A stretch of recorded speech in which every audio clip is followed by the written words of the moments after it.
วัดสามชุกอำเภอสามชุกจังหวัดสุพรรณบุรี FM 100.25 เมกะเฮิรตซ์วัดหนองกายอำเภอแม่แตงจังหวัดเชียงใหม่ FM 99.75 เมกะเฮิรตซ์และวัดฝายหินตำบลสุเทพอำเภอเมืองจังหวัดเชียงใหม่ 104.50 เมกะเฮิรตซ์พร้อมด้วยสถานีวิทยุเครือข่ายที่รับสัญญาณออกอากาศขอเจริญพรญาติโยมสาธุชนทุกท่านรายการคดีโลกคดีธรรมมาพบกับสาธุชนในวันนี้วันแรม7 ค่ำเดือน12ตรงกับวันศุกร์ที่22พฤศจิกายนพระพุทธศักราช2567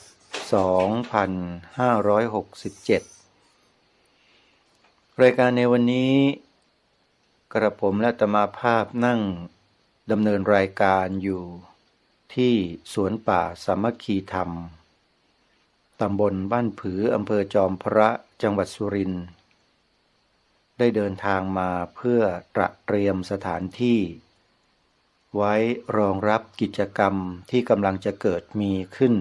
ในเดือนธันวาคมศกนี้นั่นก็คืองานเปิดป่าฟังธรรมครั้งที่1สวนป่าสามัคคีธรรมนั้นได้ทำการปลูกป่ามาครบ5 ปีบริบูรณ์เมื่อวันที่22มิถุนายนพระพุทธศักราช2567นี้โดยเริ่มการปลูกมาวันแรกคือวันที่22มิถุนายนพระพุทธศักราช2562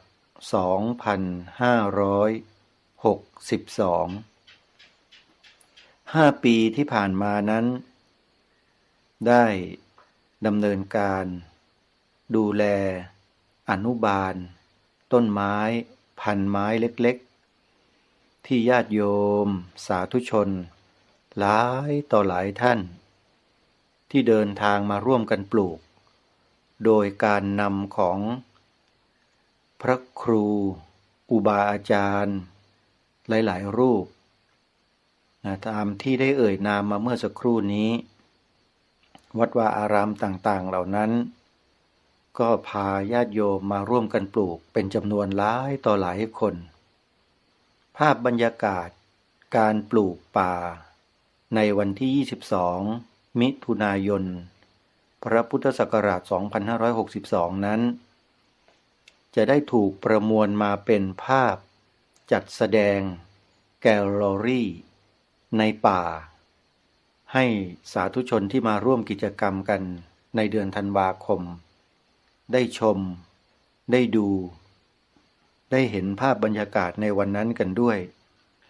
ซึ่งอาตมาภาพกำลังเลือกรูปภาพต่างๆมาจัดแสดงในงานมีพอสมควรเลยทีเดียวญาติโยมสาธุชนท่านใดที่เห็นภาพของตนเองในวันนั้นแล้วก็จะทราบดีว่าพื้นที่ที่ญาติโยมลงมือปลูกต้นไม้ในวันนั้นเนี่ยสภาพของพื้นที่วันนั้นหายไปแล้วต้นไม้เล็กๆที่อยู่ในอุ้งมือของแต่ละท่านนั้นบัดนี้เจริญเติบโตจนกระทั่งจำสถานที่เดิมๆนั้นไม่ได้อีกแล้วท่านผู้ฟังเรียกว่าไม่มีร่องรอยของพื้นที่ว่างเปล่าให้เห็นอีกแล้วจะมีก็เฉพาะแต่ลานธรรมที่ญาติโยมจะมานั่งจัดกิจกรรมร่วมกันในคืนวันที่14ธันวาคมนี้เท่านั้นสาธุชนผู้ฟังทุกท่านงานเปิดป่าฟังธรรมในครั้งนี้เนี่ยญาติโยมที่มาร่วมกิจกรรมก็จะต้องพบกับครูบาอาจารย์หลายๆรูปที่ท่านเป็นนักแสดงธรรมกล่าวธรรมพูดธรรมะ ให้พวกเราได้สดับรับฟังกันอย่างน้อยๆเราก็จะได้สดับรับฟัง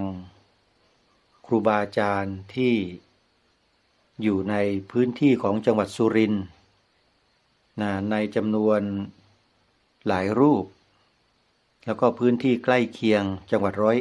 101รวมๆแล้วเฉพาะในจังหวัดสุรินทร์แล้วก็จังหวัด101เนี่ยมีอยู่อย่างน้อยนะฮะอย่างน้อย5รูปยกตัวอย่างเช่นพระครูประภัสสมาธิคุณหรือพระมหาศิลป์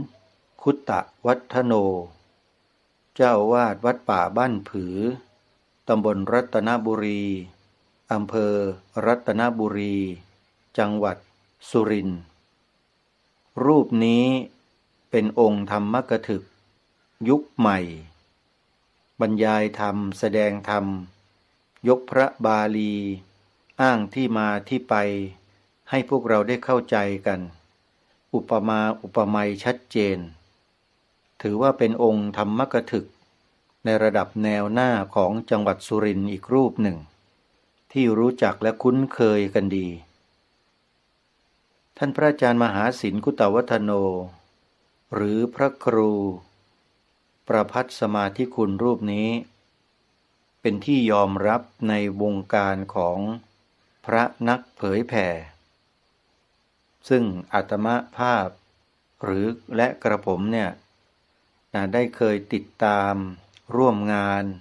กับพระครูประภัสสมาธิคุณนี้มาระยะหนึ่งไปแสดงธรรมบรรยายธรรมร่วมกันที่ต่างๆแล้วที่โดดเด่นมากที่สุดและยิ่งใหญ่ที่สุดในประเทศไทยก็ว่าได้นะฮะก็คือ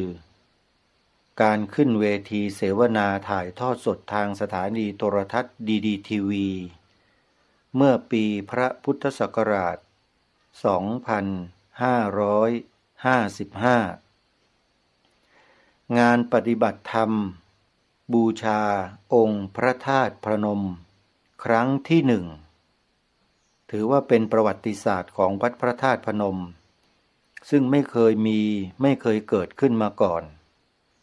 แต่เกิดขึ้นในปีนั้นเป็นปีพุทธชยันตีปีแห่งการตรัสรู้ของพระสัมมาสัมพุทธเจ้าครบ 2,600 ปีพวกเราชาวพุทธก็ทราบกันดีว่าในปีนั้นทั่วโลกมีการเฉลิมฉลองใหญ่กันทั้งโลกโดยเฉพาะประเทศที่นับถือพระพุทธศาสนาและองค์การสหประชาชาติก็ได้ทำการเฉลิมฉลองวันนี้กันอย่างยิ่งใหญ่ที่สำนักงานขององค์การสหประชาชาติทั้งสำนักงานใหญ่และสำนักงานย่อยทั่วโลกพระพุทธศาสนาจึงเป็นที่ยอมรับของทั่วโลกไปแล้วเดี๋ยวกลับมาพูดถึงเมืองไทยของเรามีอะไรที่น่าสนใจเยอะตอนนี้มากล่าวถึงองค์แสดงธรรมของเราที่ได้แนะนำญาติโยมเมื่อสักครู่กันก่อนพระครูประภัสสมาธิคุณพระมหาศิลป์คุตตวัฒโนได้ร่วมขึ้นเวทีเสวนาที่หน้าองค์พระธาตุพนมในปีนั้นร่วมกันกับพระอาจารย์ปลัดเดชาอาสโพแล้วก็ท่านพระครูมหานำพลหรืออย่างไรเนี่ยนะจำชื่อท่านไม่ได้วัดพุทธาวาสที่อำเภอภูสิงห์ที่ภูสิงห์ขออภัยที่ภูสิงห์จังหวัดกาฬสินธุ์โยมวัดพุทธาวาสนั่นรูปหนึ่งพระมหาศิลป์รูปหนึ่งแล้วก็ท่านอาจารย์สอนเพชรอีกรูปหนึ่งองค์พจนกรโกศลในสมัยนั้นปัจจุบันนี้องค์พจนสุนทรปัจจุบันนี้ก็คือองค์สุนทรพจน์สมณศักดิ์ท่านนี้ต้องขออภัยนะจำยากนิดหนึ่งนะฮะก็คือท่านเสียงป้อฟาซือเป็นพระมหายานรูปเดียวที่ได้ขึ้นเวทีวันนั้น ภาพบรรยากาศของงานในวันนั้นเนี่ยกระผมและอาตมาภาพได้ทำการอัปโหลดไว้ใน YouTube แล้วนะถ้าใครสนใจจะเข้าไปติดตามรับชมเนี่ยเข้าไปชมได้เลยได้บันทึกเหตุการณ์ในวันนั้นไว้อย่างน่าสนใจภาพบรรยากาศของอุบาสกอุบาสิกานุ่งขาวห่มขาวรายล้อมรอบองค์พระธาตุพนมนะขยายกันออกไปถึงฝั่งโขงมีจำนวนหลายหมื่นคนที่มานั่งฟังธรรมกันสอดแจ้งคือตั้งแต่ตอนเย็นไปจนกระทั่งถึงรุ่งเช้าของอีกวันหนึ่งถ้าสาธุชนท่านใดที่สนใจจะเข้าไปชมภาพบรรยากาศในปีนั้นวันนั้นเนี่ยมีอยู่ใน YouTube แล้วให้พิมพ์หาในชื่องานพระธาตุพนมแล้วก็พิมพ์ใส่ไปในตอนท้ายของชื่อนิดหนึ่งว่า DDTV นะพิมพ์คำว่า DDTV ใส่ไปนิดหนึ่งแล้ว YouTube ที่อัปโหลดไว้นี้ก็จะขึ้นมาให้ท่านผู้ฟังได้เข้าไปติดตามรับชมกันเวทีเสวนานั้นจะอยู่ในตอนที่3งานพระธาตุพนมตอนที่3โยมแต่ก็ต้องการจะให้ดูทุกตอนนั่นแหละจะได้เห็นบรรยากาศตั้งแต่เริ่มต้นของงานว่ามีบรรยากาศของการไหลมาเทมาของมวลมหาประชาชนในวันนั้นอย่างไม่หยุดยั้งเลยตั้งแต่บ่าย3 โมง4 โมง5 โมงเย็นยังไม่หยุดในการที่จะไหลเข้ามาสู่พื้นที่ของการจัดงานเป็นภาพบรรยากาศที่บอกได้เลยว่าจะไม่เกิดขึ้นง่ายๆแบบนี้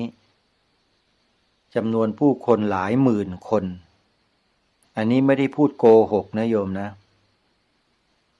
หลายหมื่นคนที่มารวมกันอยู่ที่องค์พระธาตุพนมในวันนั้นในวันที่13 สิงหาคมพระพุทธศักราช2555ถ้านับเวลา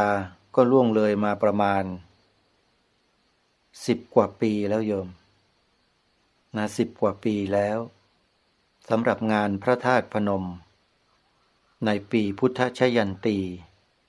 ที่เหล่าบรรดาครูบาอาจารย์สายงานเผยแผ่สถานีวิทยุพระพุทธศาสนาแห่งชาติคลื่นต่างๆพาญาติธรรมญาติโยมไปรวมกันอยู่ที่นั่นและหมู่คณะที่พากันไปมากที่สุดในประเทศไทยในวันนั้นคือคณะญาติธรรมของจังหวัดกาฬสินธุ์กระผมและอาตมาภาพได้ไปทำการบันทึกเหตุการณ์เคลื่อนขบวน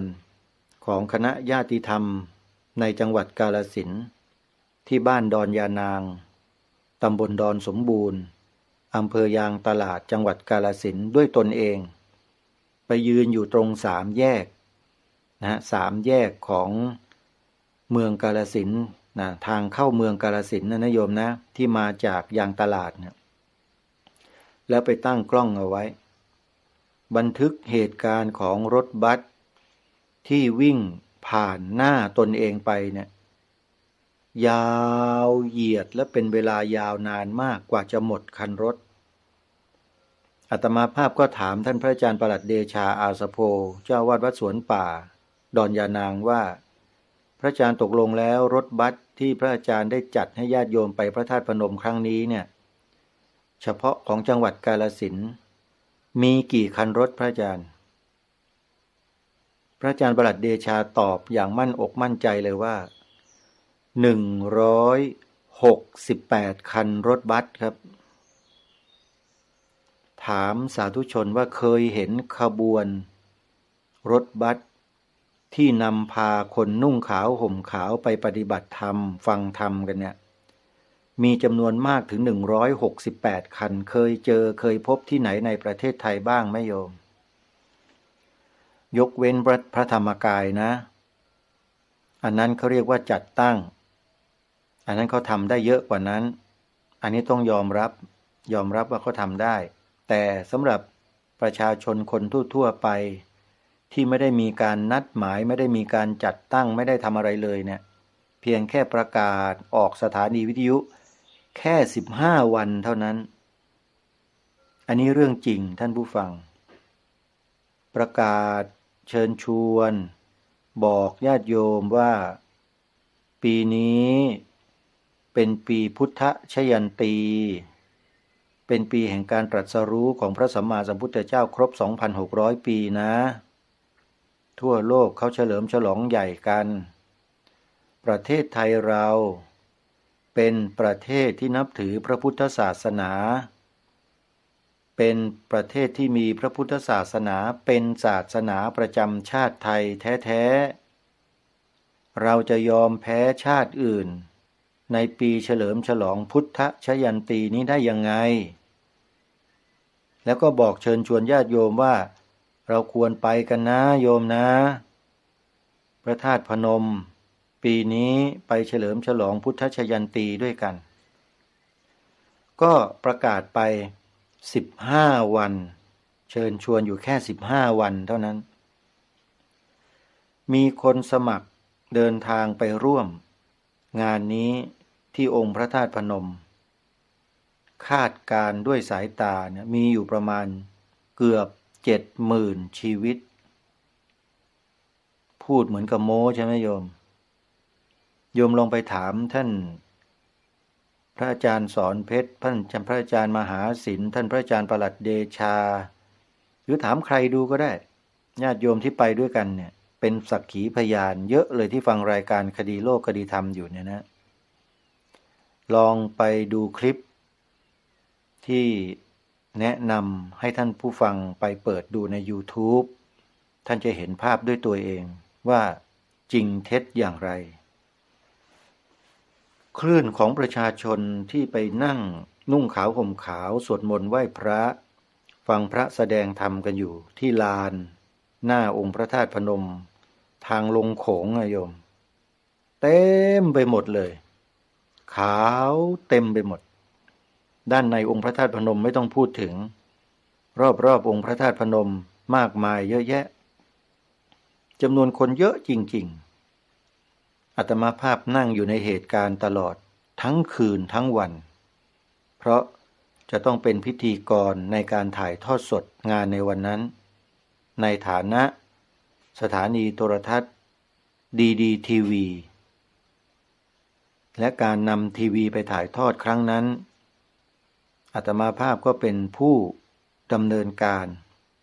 และรับผิดชอบงานถ่ายทอดสดทั้งหมดจึงทำให้ภาพบรรยากาศของงานในวันนั้นออกมาได้ดีเพราะเราได้ทีมงานที่มีความทุ่มเทและเสียสละของสถานีโทรทัศน์ดีทีวีของเราในสมัยนั้นมาช่วยกันนำภาพบรรยากาศของงานในวันนั้นเนี่ย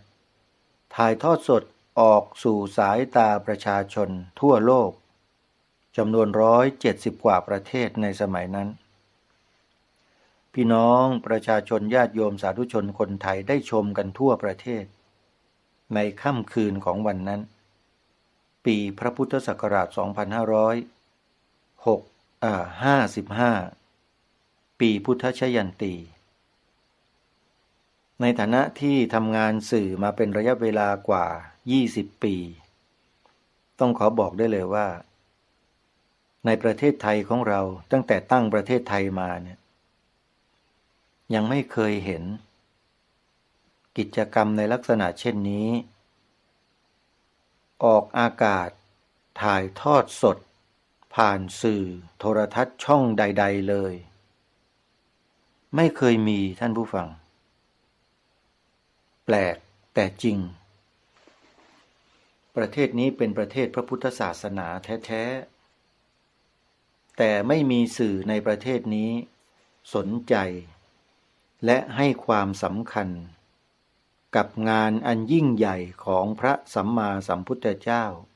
แม้แต่ช่องเดียว ไม่มีใครสนใจเลย นี่คือสิ่งที่ทางรายการ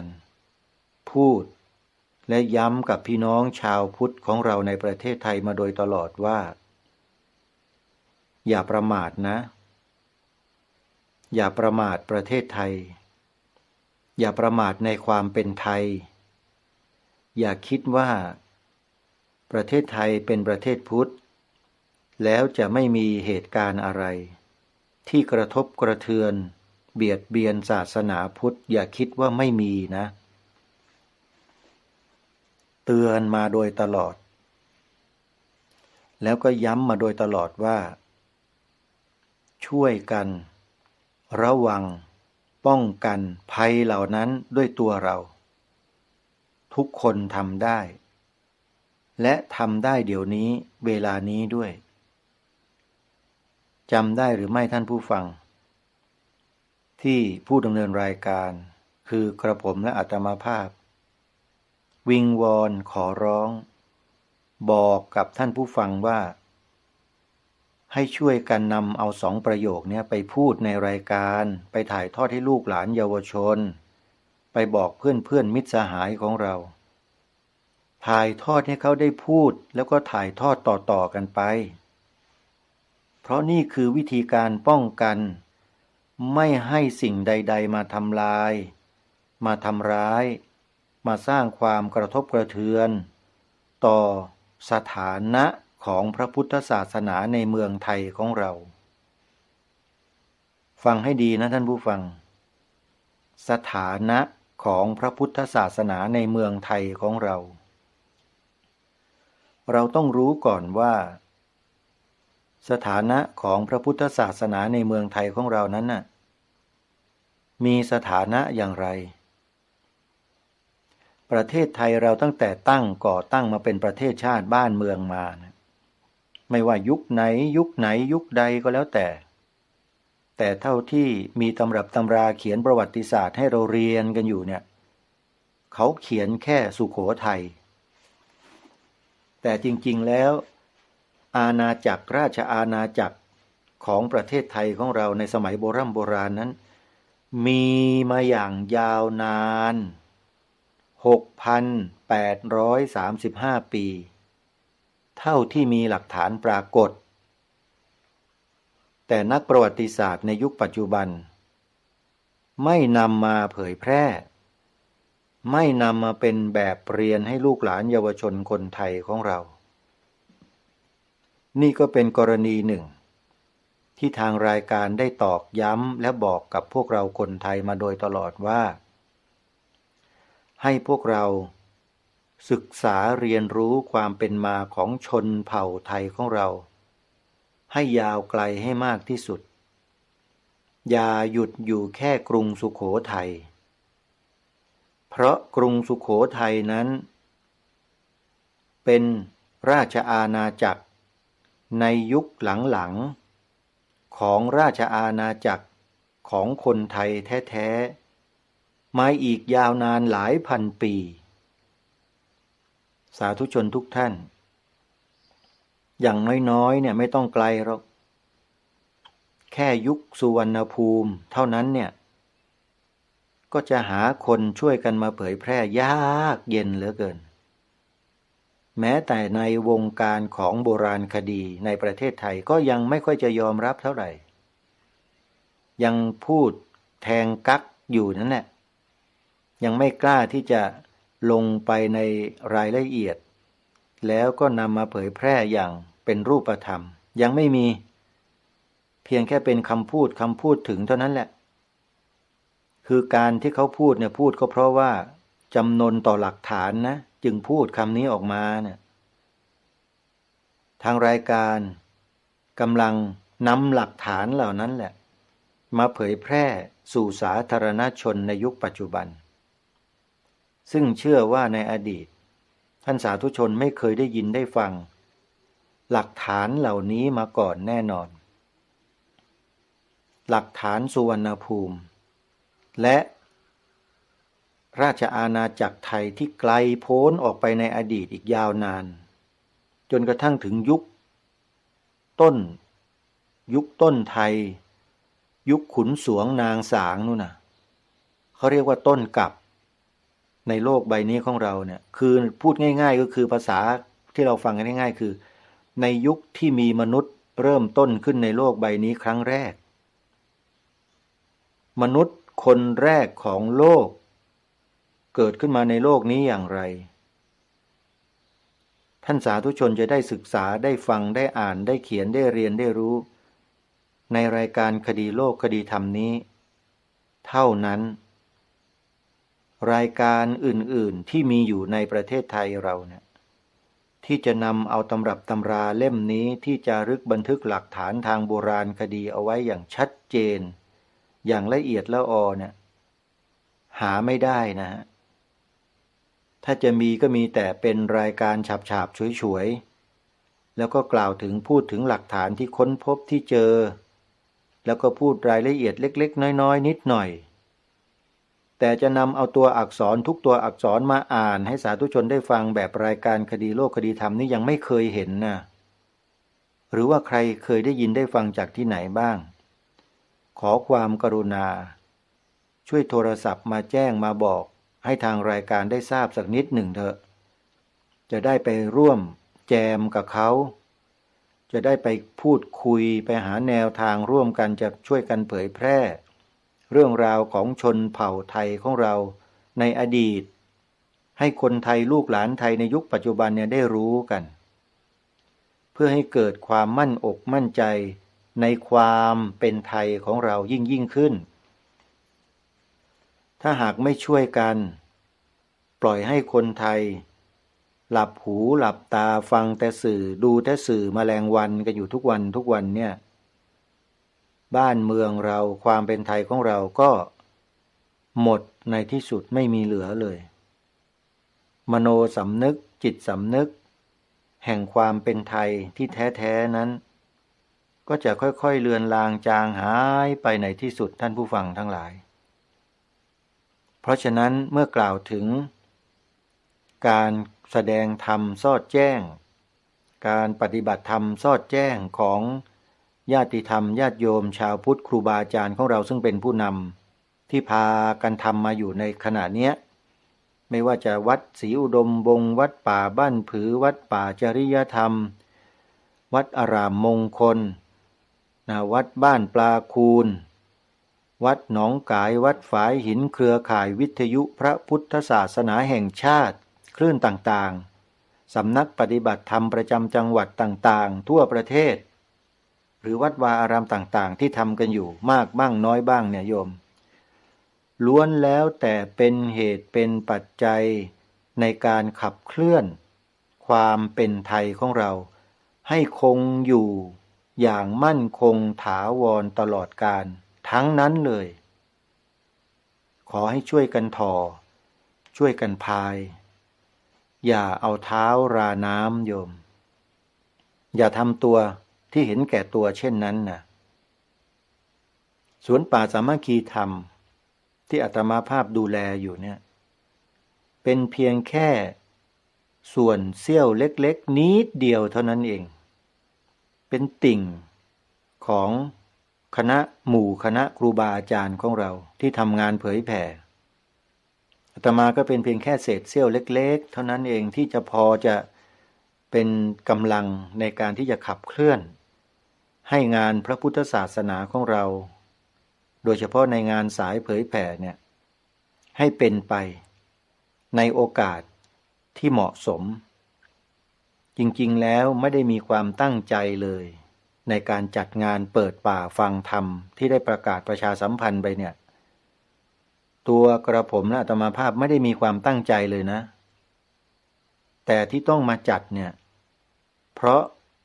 การรบเร้าของพ่อแม่ครูบาอาจารย์ของเราที่ท่านเมตตาที่ท่านรักใคร่ในตัวของกระผมและอาตมาภาพเป็นการส่วนตัวนะฮะท่านบอกว่าจัดเดี๋ยวผมช่วยจัดเลยท่านพระครูจริยสารธรรมอันนี้เป็นตัวตั้งตัวตีเลยนะต้องมาช่วยผมนะท่านพระครูนะท่านก็ช่วยมาพอสมควรเลยนะถวายปุ๋ยอินทรีย์มาเนี่ย นี่ถ้าเกิดวันงานท่านเดินทางมานำปุ๋ยอินทรีย์ของคนดินบันดาลของท่านมาถวายด้วยเนี่ยก็จะขอบพระคุณอย่างยิ่งเลยเพราะต้นไม้ตอนนี้กำลังต้องการปุ๋ยอยู่พอดีเลยท่านอาจารย์พระครูจริยสารธรรมท่านนิรุตฟังอยู่หรือเปล่าไม่ทราบหรือใครได้ยินได้ฟังแล้วช่วยแจ้งบอกท่านหน่อยนะช่วยขนปุ๋ยมาให้ด้วยนะอาจารย์พระครูนะครับเห็นทราบว่าท่านจะนำเอาเตาเผาถ่านเนี่ยมาทำให้ด้วยแล้วเอามาโชว์ในงานว่างั้นในวันงานเนี่ยท่านจะเห็นนะฮะการทำอะไรต่อไม่อะไรที่เป็นประโยชน์ที่ดีเนี่ยในสวนป่าสามัคคีธรรมบางอย่างที่วัดป่าจริยธรรมจะนำมาสาธิตให้เห็นกันแล้วเราก็จะได้พบปะครูบาอาจารย์ของเราในสายเผยแผ่เนี่ยที่งานเปิดป่าฟังธรรมเนี่ยหลายรูปไม่ว่าจะเป็นท่านพระครูศรีธีราพรรองเจ้าคณะจังหวัดเลยพระครูปริยัติโพธิธรรมเจ้าคณะตำบลยางตลาดวัดอารามมงคลพระครูดมวรานุวัตรเจ้าคณะตำบลศรีสงครามวัดศรีอุดมวงศ์อันนี้เป็นตัวตั้งตัวตีเป็นกำลังหลักเลยนะของงานเลยนะท่านอาจารย์พระครูดมวรานุวัตรเนี่ยเป็นยังไงงั้นเดี๋ยวท่านมาในงานแล้วท่านจะทราบท่านพระครูบุรพาธรรมบัณฑิต ขออภัยท่านผู้ฟังพระครูบุรพาธรรมบัณฑิตประธานมูลนิธิพุทธมรดกเจ้าวาดวัดหนองโมงบูรพารามตำบลรอบเมืองอำเภอหนองพอกจังหวัด101เนี่ยอยู่ไม่ไกลกันโยมไม่ไกลนะฮะประมาณสัก100 กว่ากิโลเท่านั้นเองเดินทางมาไม่นานก็ถึงนิมนต์ท่านไว้แล้วรับเรียบร้อยแล้วพระมหาศิลป์ที่กล่าวถึงเมื่อสักครู่นี้ก็เหมือนกันรับแล้วมาในงานนี้แน่นอนพระครูศรีธีราพรเนี่ยนิมนต์หลายรอบแล้วเจอที่ไหนก็นิมนต์เจอที่ไหนก็นิมนต์อาจารย์พระครูท่านเมตตามาแน่นอนพระครูจริยสัจ ขออภัยพระครูจริยสารธรรมท่านเป็นคนริเริ่มบอกว่าให้จัดงานถ้าพระครูจริยธรรมพระครูจริยสารธรรมไม่มาจะบุกไปถึงวัดป่าจริยธรรมคอยดูท่านมาแน่ไม่ต้องกลัวโยมมานะฮะสาธุเรดิโอท่านพระอาจารย์สรายุทธตอนนี้อยู่ที่อินเดียพาญาติโยมไปอินเดียอยู่ก็ได้ส่งข้อความไปหาท่านแต่ยังไม่ได้โทรท่านก็รับปากแล้วนะครับท่านอาจารย์พระครูสมุหารปัญญาทโรเจ้าวาดวัดป่าอาเจียงหมู่บ้านช้างโยมท่านต้องมาแน่นอนเพราะอยู่ใกล้ๆกันนี่ใกล้ที่สุดเลยเนี่ยวัดป่าอาเจียงเนี่ยอยู่ท่าตูมนี่เองนะฮะถือว่าเป็นผู้ที่อยู่ใกล้รูปหนึ่งพระครูปริยัติสุทธิวงศ์วัดสุทธิวงศาวัดหัวงัวเจ้าคณะตำบลหัวงัวอันนี้มาเป็นโฆษกในงานปลูกป่าต้องนิมนต์ท่านนะฮะนี่คือครูบาอาจารย์ที่นิมนต์มาแสดงธรรมในคืนวันนั้นแล้วก็ยังมีท่านองค์พจนกรโกศลนะฮะหรือท่านองค์พจนสุนทรนี่แหละสมณศักดิ์ใหม่ของท่านเนี่ยเรียกยากท่านเสียงป้อของเราก็มานะครับคณะญาติธรรมจากวัดธรรมปัญญารามบางม่วงมากันแล้วก็ยังมีพระอาจารย์สอนเพชรจันทะโชโตเจ้าสำนักอุทยานวังวิโมกข์ตำบลคอนสวรรค์อำเภอรัตนบุรีจังหวัดสุรินทร์อีกรูปหนึ่งนี่ที่เป็นเพื่อนร่วมงานกันมาตั้งแต่เริ่มต้นก็มานะฮะแล้วก็ครูบาอาจารย์รูปอื่นๆที่ไม่ได้นิมนต์ท่านเนี่ยเพราะมันเต็มซะแล้วครับ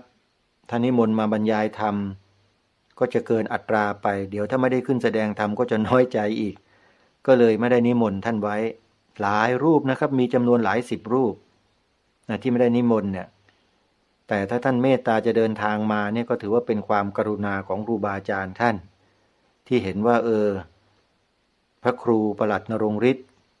เคยไปช่วยงานร่วมงานเคยไปถ่ายทอดกิจกรรมทำความรู้จักให้แก่ผู้คนจำนวนมากมายมาก่อนถ้าท่านจะเมตตาเดินทางมาร่วมกิจกรรมก็เป็นความกรุณาของท่านแต่ถ้าท่านไม่มาก็ไม่เป็นไรโยมอาตมาภาพไม่ได้คิดเล็กคิดน้อยอะไรหรอกทำงานเนี่ยก็คือทำแล้วก็ ทำจบแล้วก็จบไม่ได้คิดเล็กคิดน้อยเอามานั่งปรุงแต่งให้มันจิตใจมันเศร้าหมองไม่เคยหรอกโยมอาตมาอะไรผ่านแล้วผ่านเลยนะซึ่งในวันงานเปิดป่าฟังธรรมเนี่ยเรามานั่งฟังการแสดงธรรมของครูบาอาจารย์แล้วเราก็จะได้ธรรมะได้ข้อคิดเยอะแยะมากมายเลยโดยเฉพาะเรื่องของการอนุรักษ์ป่าไม้เนี่ยเชื่อว่าครูบาอาจารย์หลายๆรูปท่านจะมีความเชี่ยวชาญมีความชำนาญมีประสบการณ์ในเรื่องของป่าของดงมาเล่ามาสู่ให้พวกเราได้ฟังกันเพื่อให้เราได้เห็นคุณค่าเห็นประโยชน์ของป่าไม้แล้วจะได้ช่วยกันร่วมกันอนุรักษ์ช่วยกันรักษาช่วยกันเพิ่มพูนพื้นที่ป่าร่วมกันอย่างน้อยๆเนี่ยในวันงานเนี่ยนะจะทำประชาสังคมกันจะทำสัญญาประชาคมขออภัย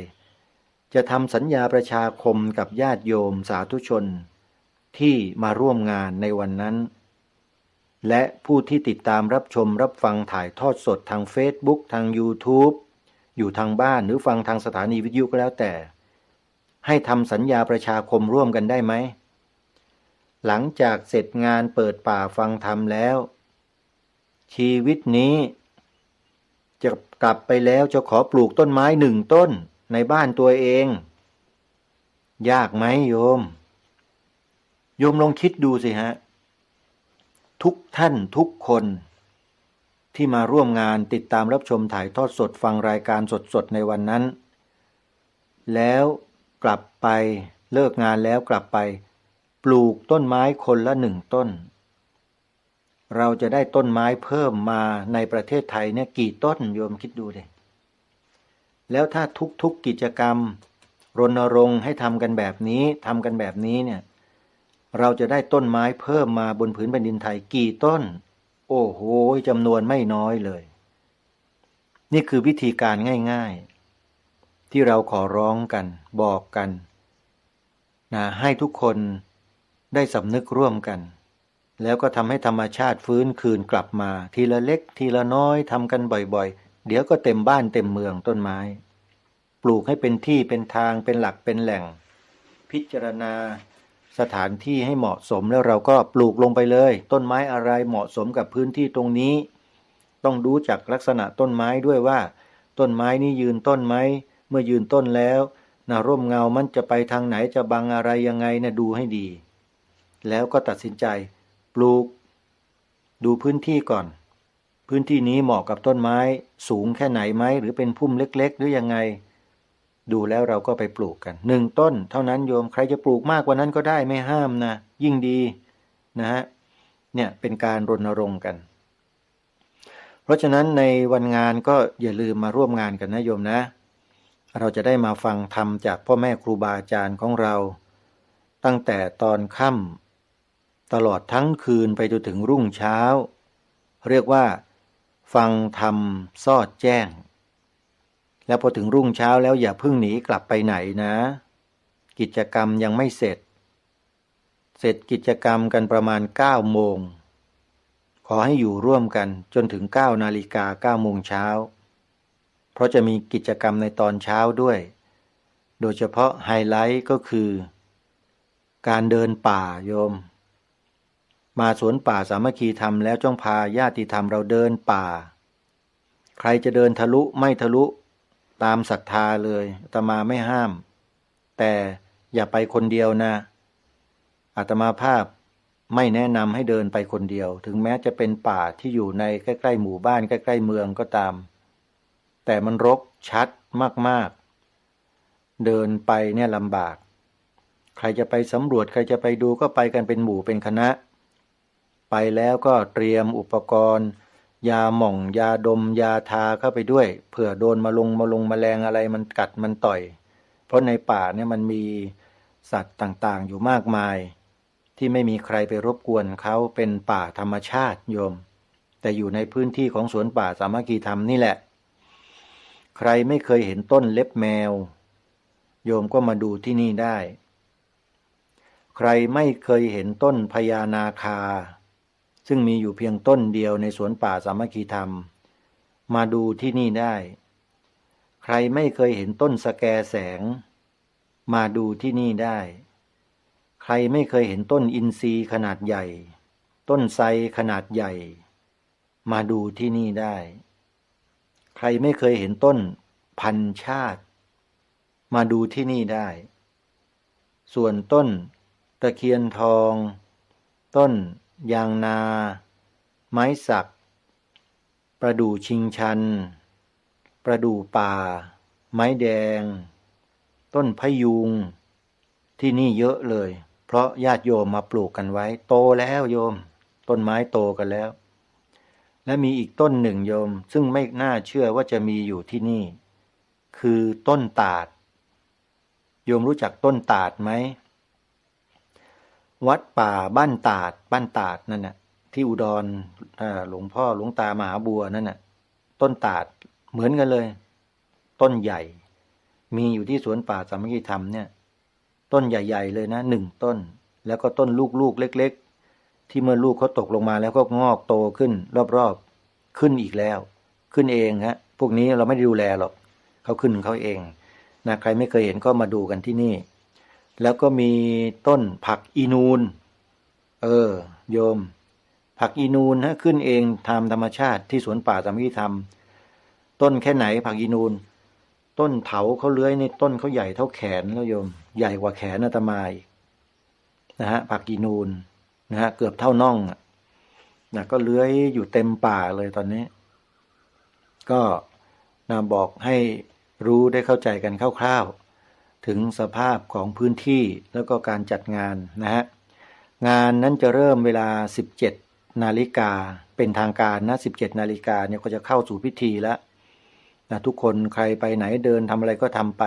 แต่ใครจะเข้าลานธรรมก็ 17 นาฬิกาจะเริ่มประกอบพิธีไปโดยลำดับจะไม่มีการรอเวลานะโยมนะพอถึงเวลานี้เป๊ะก็จะเข้ากิจกรรมนั้นๆตามกำหนดการไปเรื่อยๆจนกระทั่งถึงรุ่งเช้ามีกิจกรรมทำบุญตักบาตรเล็กๆน้อยๆมอบทุนการศึกษาให้เด็กนักเรียนในโรงเรียนสามัคคีวิทยาซึ่งเป็นโรงเรียนที่อยู่ในหมู่บ้านนะที่อยู่ใกล้กับสวนป่าสามัคคีธรรมนี่แหละแล้วก็มีกิจกรรมเปิดป่าเพื่อให้ทุกคนเข้าไปชมในป่าที่สวนป่าสามัคคีธรรมได้เตรียมสถานที่ไว้ให้ถ้าไม่เตรียมไม่ทำไว้โยมเดินเข้าไม่ได้ต้องให้เจ้าหน้าที่คนงานเนี่ยช่วยกันนะพัฒนาพื้นที่จากป่าที่รกชัดที่ทึบเดินเข้าไม่ได้เนี่ยให้เดินเข้าไปได้แล้วก็มองเห็นบรรยากาศของต้นไม้ที่ยังคงเหลืออยู่ไอ้ที่พูดแบบนี้ก็เพราะว่าไอ้ที่ไม่เหลืออยู่ก็คือโดนลักตัดไปหมดเลยมีแต่ตอให้เห็นอยู่บ้างต้นไม้ใหญ่ๆโยมคนที่ตัดไปขายเนี่ยไม่มีความสุขสักคนหนึ่งอันนี้ไม่ได้สาปแช่งนะมันเป็นไปเช่นนั้นท่านผู้ฟังอย่าทำกับต้นไม้นะใครที่ตัดต้นไม้ใหญ่ๆมีดำริมีความเจตนาที่ไม่ดีแล้วตัดต้นไม้นั้นทิ้งเนี่ยชีวิตไม่มีดีหรอกมีแต่ความเศร้าหมองมีแต่ความเจ็บป่วยถึงปางตายพอตายแล้วก็ลงนรกเท่านั้นนะคนที่ตัดต้นไม้ใหญ่ๆเนี่ยไม่มีรอดหรอกครับเทวดาเข้ามาเอาไว้ทำปุ๋ยหรอกนี่ขอบอกได้เลยประเทศไทยเราที่ลุ่มดอนไม่ไปไหนสักทีหนึ่งก็เพราะมีมนุษย์ในประเทศนี้โลภมากอยากได้ออกกฎหมายตัดป่ากันทั้งบ้านทั้งเมืองเทวดาเดือดร้อนกันเนี่ยเครียดแค้นก็มีก็ทำให้ประเทศไทยเราเป็นกันอยู่อย่างนี้แหละถ้าไม่ทำพิธีพลีกรรมขอขมาลาโทษเขาเนี่ยอย่างเป็นทางการด้วยนะบ้านเมืองนี้ไม่สงบร่มเย็นหรอกเดี๋ยวมันก็ทะเลาะกันเนี่ยทุกวันนี้ดูสิขนาดคนในสายธรรมะมันยังทะเลาะกันเลยอาเพศมันเกิดตลอดไงเพราะไปทำกันไว้แบบนั้นและไม่ประกอบพิธีกรรมทำพิธีให้ถูกต้องมันก็เกิดปัญหางี้เริ่มไปนั่นแหละเหมือนกันที่ใกล้ๆวัดที่อาตมาภาพจำวัดอยู่นะพระราชวังหน้าของสมเด็จพระบวรราชเจ้ามหาสุรสิงหนาถนั่นน่ะใครไปยึดสถานที่ของพระองค์ท่านน่ะเอามาทำเป็นอะไรอยู่นั่นน่ะถ้าไม่รีบย้ายไปซะ บ้านเมืองก็ไม่สงบอ่ะพูดมาแล้วก็เลยมานิดนึงเนาะอย่าว่ากันโยมเพราะมันเป็นรายการคดีโลกคดีธรรมมันไม่ใช่รายการทั่วๆไปของครูบาอาจารย์ของเราที่จัดที่ทำกันนะเพราะว่าอยู่ในสถานการณ์เหตุการณ์เป็นผู้มีประสบการณ์อยู่ก็ต้องนำมาปรารภมาบอกเรากันบ้างว่ามันเกิดอะไรขึ้นกับบ้านกับเมืองเชื่อไม่เชื่อนั่นอีกเรื่องหนึ่งแต่บอกให้ฟังเพราะได้รับรู้ได้เห็นได้ดูได้วิเคราะห์ได้ศึกษาหาข้อมูลมาแล้วมันเป็นเช่นนั้นนะส่วนความเชื่อมันเป็นอีกเรื่องหนึ่งจะเชื่อหรือไม่เชื่อไม่ใช่ปัญหาแต่ข้อมูลนั้นสำคัญที่เมื่อพูดออกไปแล้วผู้ฟังรู้พอรู้แล้วจะรับไปพิจารณาต่อหรือจะโยนทิ้งวางไว้เฉยๆอันนี้ใช้วิจารณญาณกันได้เต็มที่เลยสำหรับรายการคดีโลกคดีธรรมนะฮะแต่จะไม่ทะเลาะกับใครเสียเวลาเปล่าเราพูดในสิ่งที่เป็นประโยชน์ต่อส่วนรวมดีกว่าแล้วทำเพื่อส่วนรวมให้มากที่สุดเห็นแก่ตัวให้น้อยลงที่สุดนะฮะนี่คือนักปฏิบัติธรรมปฏิบัติไปแล้วความเห็นแก่ตัวจะลดลงท่านผู้ฟังเอาละมาสู่ช่วงท้ายของรายการแล้วนะฮะก็ยังคงขออนุญาตครูบาอาจารย์ของเราบอกบุญญาติโยมนิดนึงการจัดงานครั้งนี้เนี่ยยังขาดทุนดำเนินการอยู่ไม่น้อยเลยโยมจำเป็นที่จะต้องอาศัยญาติโยมสาธุชนที่มีศรัทธานี่แหละช่วยกันนะสนับสนุนกิจกรรมครั้งนี้ตามสมควรโยมตามกำลังของเรานะใครจะร่วมสนับสนุนกิจกรรมในครั้งนี้นะโยมสามารถที่จะร่วมได้อาตมาภาพก็เปิดบัญชีไว้โยมโอนปัจจัยเข้ามาได้เลยนะด้วยแรงศรัทธาตั้งจิตอธิษฐานให้ดีนะโยมเพราะที่นี่มีเทวดาอยู่ตามต้นไม้เยอะนะวันที่นำต้นตะเคียนมาจากจังหวัดเลยพระครูดมวรานุวัตรท่านนำมาในวันนั้นน่ะรถเอียงไปเลยเป็นเอียงไปเลยทั้งสองข้างเอียงไปเอียงมารถหนักมากต้นไม้แค่เบาๆโยมแต่ขับรถมาช่วงกลางคืนนะรถเอียงไปเอียงมาเหมือนคนนั่งอยู่เต็มคันรถเลยท่านว่าอย่างนั้นเดี๋ยวท่านจะมาบอกเล่าในวันงานเนี่ยโยมคอยดูสินะอาตมาจะไม่พูดเองนะให้ท่านพูดเพราะท่านเป็นคนประสบด้วยตัวเองท่านนั่งมาในรถคันนั้นด้วยวันนั้นน่ะพระครูดมวรานุวัตรท่านบอกว่าแม่ตะเคียนนั่งมาเต็มคันรถเลยท่านว่าเพราะฉะนั้นแม่ตะเคียนอยู่ที่นี่เยอะโยมไม่ต้องกลัวหรอกใครมาคิดอะไรไม่ดีเนี่ยอยู่ไม่ได้หรอกเดี๋ยวท่านก็ไล่ออกหมดนะใครจะมาสัมผัสแม่ตะเคียนก็มานะโยมนะ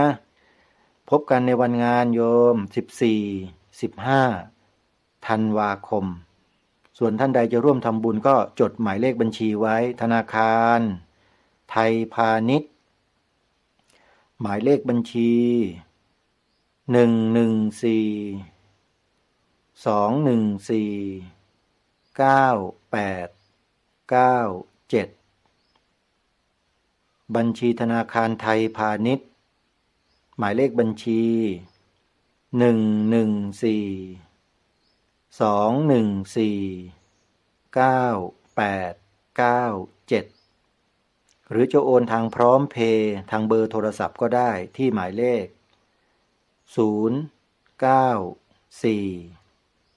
0946626935วันนี้เวลาของรายการหมดลงแล้วต้องขอสมมุติยุติไว้แต่เพียงเท่านี้พบกับรายการได้ใหม่ในวันต่อไปขอความสุขสวัสดีจะมีแด่ท่านผู้ฟังทุกท่านทุกคนเทอญขอเจริญพร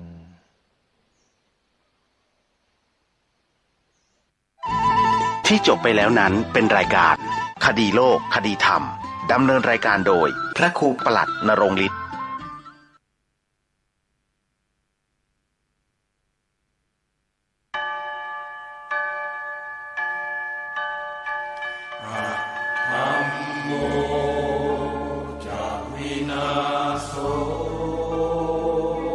สวนป่าสามัคคีธรรมบ้านสามัคคีตำบลบ้านผืออำเภอจอมพระจังหวัดสุรินทร์ขอเชิญสาธุชนร่วมงานเปิดป่าฟังธรรมในวันที่ 14 และ 15 ธันวาคม พุทธศักราช 2567 กำหนดการ 14 ธันวาคม 9 นาฬิกาเริ่มลงทะเบียน 16:30 นาทีทุกภาคส่วนพร้อมในงาน 17 นาฬิกาพิธีเปิดงาน 18 นาฬิกาทำวัดสวดมนต์เย็น 19 นาฬิกาเริ่มการแสดงธรรมโดยพระเถระครูบาอาจารย์ตลอดทั้งคืน 15 ธันวาคม 4 นาฬิกาทำวัดสวดมนต์เช้า 5 นาฬิกาพักทำกิจส่วนตัว 6 นาฬิกา 30 นาทีทำบุญตักบาตรพระสงฆ์สามเณร 7 นาฬิกาฉันภัตตาหารรับประทานอาหารมอบทุนการศึกษาเด็กนักเรียนเป็นอันเสร็จพิธีพระเถระที่แสดงธรรมมีดังนี้พระครูศรีธีราพรรองเจ้าคณะจังหวัดเลยพระครูบูรพาธรรมบัณฑิตวัดหนองโมงบูรพารามพระครูอุดมวรานุวัตรวัดศรีอุดมวงศ์พระครูจริยสารธรรมวัดป่าจริยธรรมพระครูประภัตรสมาธิคุณวัดป่าบ้านผือพระครูปริยัติสุทธิวงศ์วัดหัวงัวพระครูปริยัติโพธิธรรมวัดอารามมงคลพระอาจารย์ฉลัดสุจิตโตวัดถ้ำแฝดพระครูสมุนิติศาสตร์ยานิสโร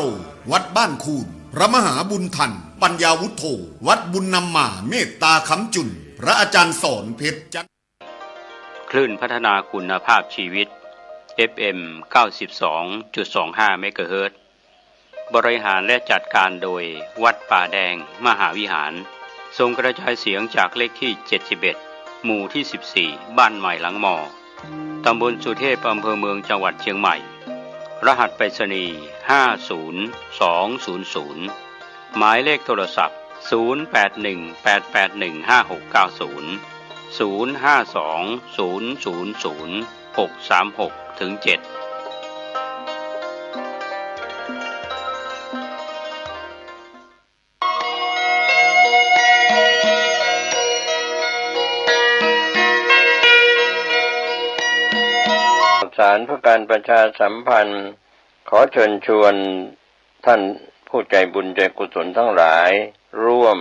ในงานวิหารธรรมหลวงปู่มั่นดอยนางเมาะบ้านแพะตำบลออนใต้อำเภอสันกำแพงจังหวัดเชียงใหม่ตรงกับวันอังคารที่ 24 ธันวาคม พุทธศักราช 2567 พระประชานาถมุนีเป็นที่เคารพศรัทธาของประชาชนในข้อวัดปฏิบัติจึงเป็นต้นแบบพระกรรมฐานลูกหลานนำข้อวัดปฏิบัติมาปฏิบัติต่อเนื่องจนเกิดผลพระประชานาถมุนีทรงตำแหน่งเจ้าวาดวัดดอนจันทร์สร้างสำนักวิปัสสนาทางสายเอกหลวงปู่มั่นดอยนางเมาะอำเภอแม่ออนจังหวัดเชียงใหม่ส่วนวิหารธรรมหลวงปู่มั่นสร้างในเขตพื้นที่อำเภอสันกำแพง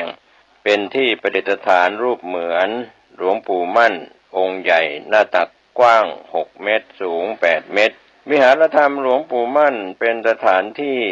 ที่นั่งสมาธิให้กับบุคคลทั่วไปที่สนใจในการนั่งสมาธิ